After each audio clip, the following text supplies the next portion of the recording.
and welcome. It's 11 a.m. in Seoul. I'm Kim Mo-gyan at the Arirang News Center. We're breaking into our regular programming to bring you a live briefing from the South Korean health authorities on the coronavirus outbreak. In just a few moments, we'll cut into the briefing at the Sejong Government Complex with simultaneous interpretation in English. Son Young-rae, the Director General of Department of Strategic Planning at the Central Disaster Management Headquarters, will be briefing us on the coronavirus situation here in South Korea. Now let's listen to his remarks. Today's briefing will be carried out by Mr. Son Young-rae. Moreover, we are also joined by Mr. Kim Jong-hyun, and we will be carrying out a sign language translation as well.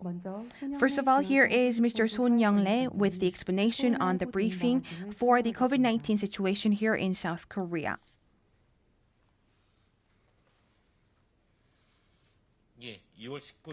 Let us now begin our regular briefing for February 19th, Friday. As of today midnight, we have a total of 533 new local infections and 28 new imported cases. And yesterday we had 6 additional fatalities. I extend my deepest condolences to the deceased and the members of the bereaved families. After the Lunar New Year holiday, we are seeing an increased number of tests, and we are also seeing an increase of daily tallies as well. And we are also seeing many cluster infections stemming from family gatherings, university hospitals, saunas, workplaces, sports gyms, as well as other day-to-day venues. We have seen a downtrend of the COVID-19 and especially our third wave. However, we are also seeing a rebound in the number of cases. So we ask for you to also continue to take particular precautions as we have higher risks of infection and transmission of the virus. Within your daily lives, it is very important to contain the virus and also help us to exert your full efforts to comply with the quarantine measures. And this is the only way for us to avoid elevating the social distancing measures once again.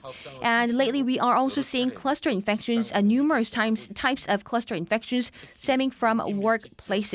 Especially at those places which employ many foreign workers. We will be carrying out proactive inspections and monitoring going forward.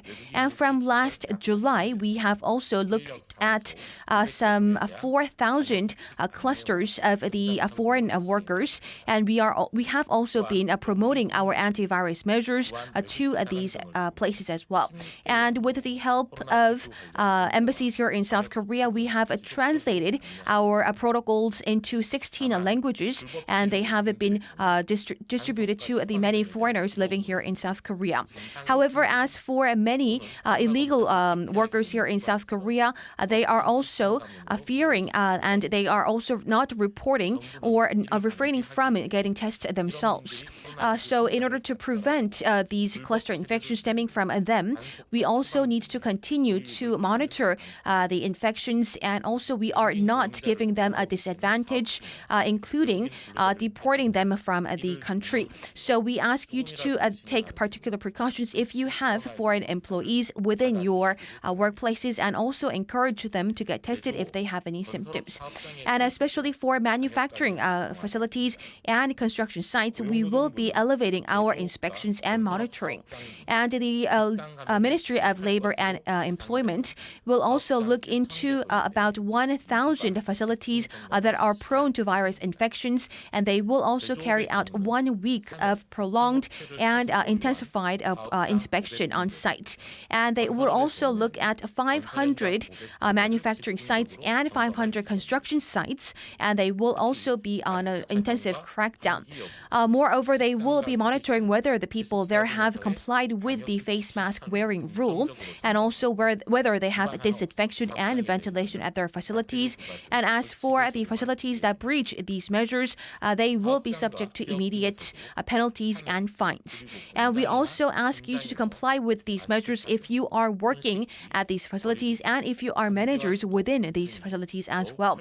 We need to also ask you to comply with the face mask wearing rule and keeping a healthy distance within your facilities. And especially for the places of worship which are prone to virus coronavirus infections, we will be intensifying our crackdown as well. And the Department of Police will also look into these inspections. And starting from January, as we have seen a large increase in the number of cluster infections in these places of worship, they have also dispatched a special team mobilizing about 1,100 police officers, and they will also be cracking down on these facilities going forward. And especially during the past weeks, we have been intensifying our quarantine measures for those that are not registered as legal places of worship. And also many of these facilities are closed and are run by closed environment, and they also have different types of namings, including healing towns and so forth. And with these intensive crackdown, they have looked into about 340 facilities that are prone to infections, and they also have turned 140 of them to the local governments for intensified monitoring as well. And during the weekend, we also will see intensified and higher people going to these places of worship. And also at the Namyangju Church earlier last year, we also have seen many infections. However, they also successfully complied well with these quarantine measures by having stickers on the floors to keep social distancing measures, and they did not have further transmissions within their facility. So we ask all of the churches and other places of worship to comply with these similar measures going forth as well. And we will also provide our support for cafes and restaurants, and we will be utilizing our special fund, and we will also make sure that these restaurants and cafes are also supplied with these partitions for the tables and the hand sanitizers. However, there were also some places that did not fully comply with these measures. So we will be revising our guidelines so that we could provide a very firm legal grounds for these supports going forward.